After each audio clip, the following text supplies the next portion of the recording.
अस्सलामुअलैकुम वरहमतुल्लाहि वबरकातुहू वस्सलातु वस्सलामु अलैका या रसूलल्लाह सल्लल्लाहु ताला अलैहि वसल्लम।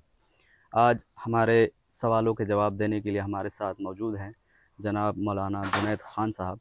आज बहुत सारे सवाल जो रमज़ान मुबारक से रिलेटेड हैं उनके सवाल हम इनसे करेंगे और ये जवाब इनायत फरमाएंगे। अस्सलामु अलैकुम। वालेकुम अस्सलाम वरहमतुल्लाहि खैरियत से हैं? वबरकातुहू। अल्हम्दुलिल्लाह, दुआ है। तो हुज़ूर सवाल का आगाज़ करें।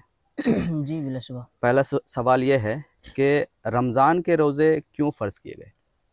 देखिए, अल्लाह रब्बुल इज़्ज़त अपने बंदों पर मेहरबान है और ये हम सब जानते हैं कि वो अल्लाह रब्बुल इज़्ज़त ये चाहता है कि उसके बंदे नेक अमाल करें। अल्लाह रब्बुल इज़्ज़त हमें बहुत सारे मौके इनायत फरमाता है, चाहे वो छोटे-छोटे मौके हो या बड़े-बड़े मौके हो। इस तरीके से बहुत से मौके इनायत फरमाता है कि जिसके ज़रिए हम अल्लाह रब्बुल इज़्ज़त का क़ुर्ब हासिल कर सकें और हम अल्लाह रब्बुल इज़्ज़त की रज़ा हासिल कर सकें। तो उन्हीं नेमतों में से एक नेमत हमारे लिए माह रमज़ान भी है।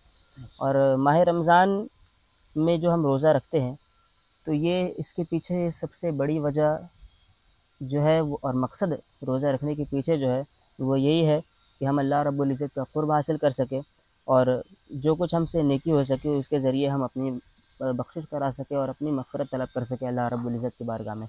और अगर हम कुरान शरीफ की जानिब तवज्जो दें तो अल्लाह रब्बुल इज़्ज़त कुरान मजीद में इरशाद फरमाता है, या अय्युहल्लज़ीना आमनू कुतिबा अलैकुमुस्सियाम कमा कुतिबा अलल्लज़ीना मिन क़ब्लिकुम लअल्लकुम तत्तक़ून। सुभान अल्लाह। कि ए ईमान वालो, तुम पर रोज़े फ़र्ज़ किए गए जिस तरीके से तुमसे पिछले उम्मतों पर फ़र्ज़ किया गया था, और ये इसलिए ताकि तुम मुत्तक़ी हो जाओ, लअल्लकुम तत्तक़ून, यानी तुम परहेज़गार हो जाओ। अब ये सवाल पैदा होता है इसमें कि मुत्तक़ी और परहेज़गार कैसे हो कोई? तो मुत्तक़ी और परहेज़गार कोई इस तरीके से हो सकता है कि वो अल्लाह रब्बुल इज़्ज़त के फ़रामीन पर अमल करे। अब फ़रामीन पर अमल करने के लिए हमें जानना ज़रूरी है, लिहाज़ा सबसे बेहतरीन ज़रिया ये है कि हम इल्म दीन हासिल करें और जो हमारे ऊपर फ़र्ज़ है और जो फ़र्ज़ उलूम है उनको हम सीखें, और जब उनको सीखेंगे तो हम खुद ब खुद अल्लाह रब्बुल इज़्ज़त की फ़र्माबरदारी करने लगेंगे और अल्लाह रब्बुल इज़्ज़त की रज़ामंदी हासिल कर लेंगे। माशाअल्लाह। दूसरा सवाल ये है कि अक्सर लोगों में ये सवाल होता है, उनको पता नहीं होता कि रोज़े की नियत हम कब से कब तक कर सकते हैं? देखिए, इस हवाले से साहिब बहार शरीयत ने जो मसला बयान किया है, वो ये है कि एक बंदा मगरिब के वक़्त से यानी आफ़ताब के गुरूब होने के वक़्त से उसके बाद से लेकर के अगले दिन ज़हवा कुबरा तक, ये ज़हवा कुबरा यानी कि जो ज़वाल का जो वक़्त होता है, जी। उससे उस पहले-पहले तक, वो वक़्त नहीं बल्कि उससे पहले-पहले तक अपनी नियत कर ले, तो वो रोज़ा उसका दुरुस्त हो जाएगा। ज़वाल का वक़्त किसे कहते हैं, थोड़ा-सा बता दें? ज़वाल का वक़्त जब सूरज आपके बिल्कुल सर के ऊपर आ जाए और आपका साया जो है वो आपका ही साया हो, आपसे ना साया ना आगे ज़्यादा हो ना आपके पीछे ज़्यादा हो। जी। अगर आपके आगे साया ज़्यादा होगा, अगर आप पश्चिम की जानब मुँह करके खड़े हो और साया आपके आगे निकल रहा है, तो इसका मतलब ये है कि अभी ज़वाल का वक़्त नहीं हुआ है, और अगर साया पीछे चला गया तो इसका मतलब ये है कि ज़वाल का वक़्त गुज़र रहा है। तो जब ऐन साया आपके इर्द-गिर्द हो, ना आपसे ज़्यादा हो, ना आपके इर्द-गिर्द ना निकल रहा हो, तो वो ज़वाल का वक़्त होता है। और उससे पहले ज़वाल का वक़्त नहीं, बल्कि इसको साहिब बार शरीयत ने भी मेंशन किया है वहाँ पे ताकीद के साथ कि ज़हवा कुबरा नियत के लिए वक़्त नहीं, बल्कि उससे पहले का वक़्त, उससे पहले तक जितना भी वक़्त है वो नियत के उस लिए वक़्त में हम नियत कर नियत कर सकते हैं। सकते हैं, कभी भी नियत कर सकते हैं। क़याम रमज़ान यानी तरावी की मसनून रकातें कितनी हैं? देखिए, तरावी की मसनून रकातें जो है वो हदीस के ज़रिए भी और हज़रत उमर रज़ियल्लाहु ताला अन्हु के कौल के ज़रिए भी हर एतबार से 20 रकात ही साबित है। जैसे कि हज़रत उमर रज़ियल्लाहु ताला अन्हु के ज़माने में लोग 23 रकात पढ़ा करते थे, और इस हदीस की तशरीह में उलमाए किराम ने फरमाया है कि यहाँ पे 23 रकात जो है उसमें 3 रकात वित्र की शामिल है। तो जी, लिहाजा मालूम हुआ कि माशाअल्लाह। 20 रकात जो है वो तरावी की हुई और 3 रकात उसमें वित्र, तो मिला के 23। तो जी, हदीस का मफ़हूम बिल्कुल वाज़ेह है। माशाअल्लाह। अगला सवाल ये है कि क्या औरतें आपस में बाजमात तरावी पढ़ सकती हैं? नहीं, औरतें आपस में बिल्कुल भी बाजमात तरावी कोई भी नमाज़ तरावी के साथ नहीं पढ़ सकती है।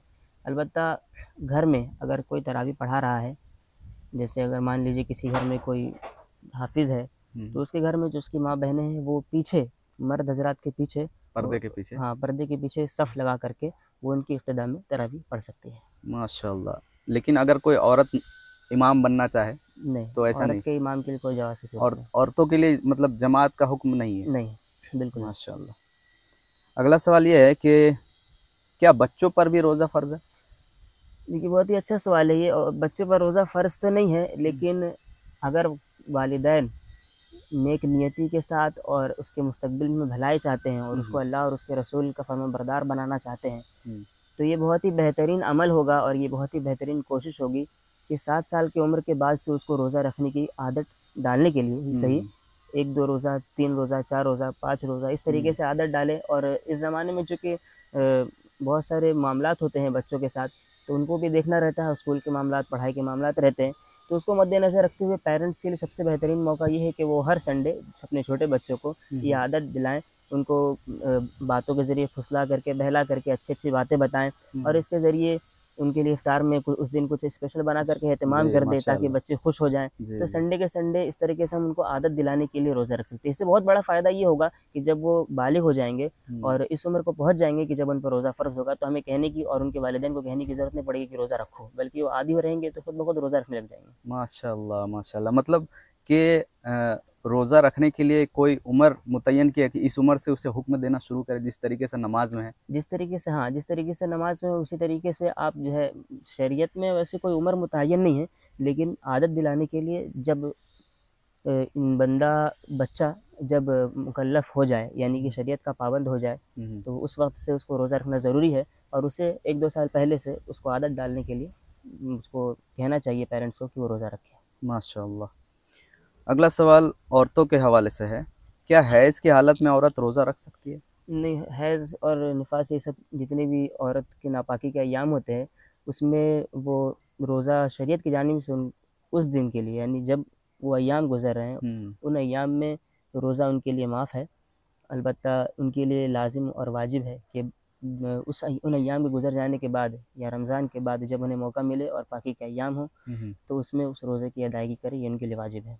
तो जितने दिन भी रोज़े छूट गए उस अय्याम के दौरान, तो क्या उसके बदले सिर्फ़ एक ही रोज़ा रखना होगा? नहीं, अगर 7 रोज़े छूटे हैं तो 7, 5 छूटे हैं तो 5, 3 मतलब छूटे एक के बदले एक एक के ही है। बदले एक। माशाअल्लाह। मुसाफ़िर के लिए रोज़ा रखना बेहतर है या नहीं?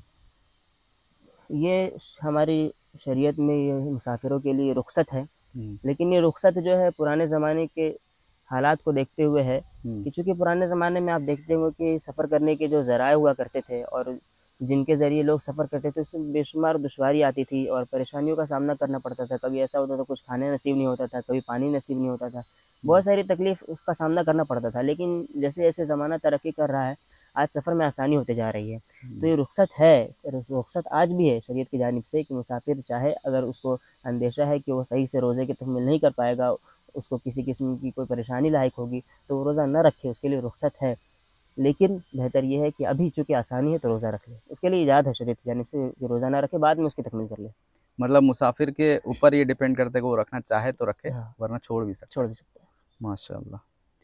और अगला सवाल ये है कि मरीज़ के लिए रोज़े का क्या हुक्म है?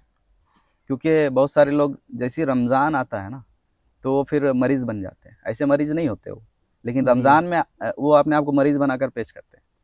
देखिए, असलन जो मरीज़ होते हैं, जो वाक़ई में मरीज़ होते हैं, किसी मर्ज़ में मुब्तला होते हैं, तो उनको ये देखना होगा हुँ, कि रोज़ा रखने की बुनियाद पर क्या उनके दवाई के शेड्यूल में और उनको जो परहेज़ करने के लिए कहा गया है और जी। जिन चीज़ों की पाबंदी की गई है, जो चीज़ खाने को कहा गया है, हुँ, जैसे बहुत सारी बीमारियाँ होती हैं जिसमें बहुत सारी चीज़ों को खाने पर ताकीद की जाती है, हुँ, बहुत सारी बीमारियाँ ऐसी होती हैं जिनमें कुछ चीज़ों से बचने पर ताकीद की जाती है। हुँ, हुँ, तो उन तमाम चीज़ों को देख कर के वो ये अंदाज़ा लगाए कि वो रोज़ा रख सकता है कि नहीं। अगर वो रोज़ा रख रहा है तो क्या उसको कोई दुश्वारी हो रही है, दवाई नहीं खा पा रहा है टाइम से। हुँ, हुँ, अगर दवाइयाँ ऐसी हैं कि वो सुबह और शाम सहरी और इफ्तार में खाने से हो जाएगा काम, तो हुँ, फिर रोज़ा रखें। और अगर दवाइयाँ ऐसी हैं कि जिनको दिन भर में 2-2 घंटे पे खाना है, 3-3 हुँ, घंटे पे खाना है, ऐसा है अगर, तो फिर और फिर डॉक्टर को भी देखना होगा कि वो क्या मशवरा देता है। अगर जी। डॉक्टर बाशरा है हुँ, हुँ, और वो इस्लाम की समझ रखता है और वो ये कहे कि हाँ, आप अगर रोज़ा रखेंगे तो आपकी सेहत में मज़ीद बिगाड़ पैदा हो जाएगा, तो हुँ, फिर हुँ, आपको इजाज़त है कि आप रोज़ा ना रखें। और अगर बाशरा नहीं है, बल्कि गैर मुस्लिम है या फिर गैर मज़हब से ताल्लुक़ रखता है और वो ये कहे कि आप रोज़ा ना रखिए, तो आप उसके बात पर अमल नहीं करेंगे, हुँ, बल्कि आप देखेंगे कि क्या रोज़ा रखने से कोई तकलीफ़ हो रही है? हुँ, हुँ, रोज़ा हुँ। रखने से मेरी तबीयत में और मेरे मेडिसिन शेड्यूल में कोई ये खुद का डिफ़रेंस है? ऑब्ज़र्वेशन होना हाँ, चाहिए। माशाअल्लाह। अगर खाते हुए सहरी का वक़्त ख़त्म हो गया, तो अब क्या करें? ये इसमें आपको ये देखना होगा कि जो ख़त्म सहरी का जो वक्त है और जो ऐलान का वक्त है क्या वो सेम है? अगर मान लीजिए अमूमन सेम ही होता है। नहीं, अमूमन सेम होता है, ठीक है, लेकिन कभी कभी ऐसा होता है कि ऐलान करते करते वो मिनट बदल जाता है। अच्छा, ठीक है, अब मान लीजिए कि आज के सहरी के ख़त्म का जो वक्त था, मान लीजिए कि 3:38 था। ठीक है, अब 3:38 आपके मोबाइल में हो चुके हैं और ऐलान हो रहा है, शुरू हो गया। हाँ, ऐलान करने वाले ने ऐलान शुरू कर दिया कि सहरी का वक्त खत्म हो चुका है, जो हजरत खा रहे हो खाना बंद कर दे। तो अगर 38 मिनट ही है, क्योंकि उसमें 60 सेकंड होते हैं, तो 38 मिनट और उस 60 सेकंड के अंदर आपके मुंह में जो लुकमा है आप उसको पार कर सकते हैं तो पार कर लीजिए। लेकिन अगर 38 सेकंड पार हो गया तो फिर आप उसको पार नहीं कर सकते, आपको उसको बाहर निकालना जरूर है। मतलब 4:38 से पहले, मतलब उसके ही अंदर खा लेना। हाँ, उसी के अंदर खाना, 60 सेकंड के अंदर अंदर मुंह में जो लुकमा है, जो सामने वो नहीं, मतलब 38 से 39 नहीं होना चाहिए। 39 नहीं होना चाहिए। जो मुंह में लुकमा है आपको यकीन है कि आप चंद बचे कुछ सेकंड में उसको पार कर लेंगे और पानी पी लेंगे जल्दी से, तो ठीक है, वरना उसको फेंकिए और पानी कीजिए, कुल्ली कीजिए। नहीं तो कुछ लोग हैं जो बोलते हैं जब तक अजान नहीं हो जाए तब तक सहरी का वक्त ये अवाम में मशहूर है कि जब तक अजान ना हो जाए तब तक, और अभी भी मशहूर है। और काफ़ी कोशिशों के बावजूद कुछ इस्लाहात नज़र आ रही है, लेकिन अभी भी बहुत इसमें मेहनत करने की ज़रूरत है उलमाए कराम को, कि अवाम में मशहूर है कि जब तक अजान ना हो जाए तब तक सहरी का वक्त होता है। लेकिन ये बिल्कुल गलत है, क्योंकि जो सहरी का वक्त है वो सुबह सादिक से पहले पहले तक रहता है। जैसे ही सुबह सादिक का वक्त शुरू होता है, सहरी का वक्त वहीं से ख़त्म हो जाता है। और अजान जो होती है वो सुबह सादिक शुरू होने के 5-10 मिनट बाद होती है जी। तो ये 5-10 मिनट का जो बीच में वक्फा है, ये हमारे सहरी करने के लिए नहीं दिया गया है। सहरी का वक्त बहुत पहले ख़त्म हो जाता है जी।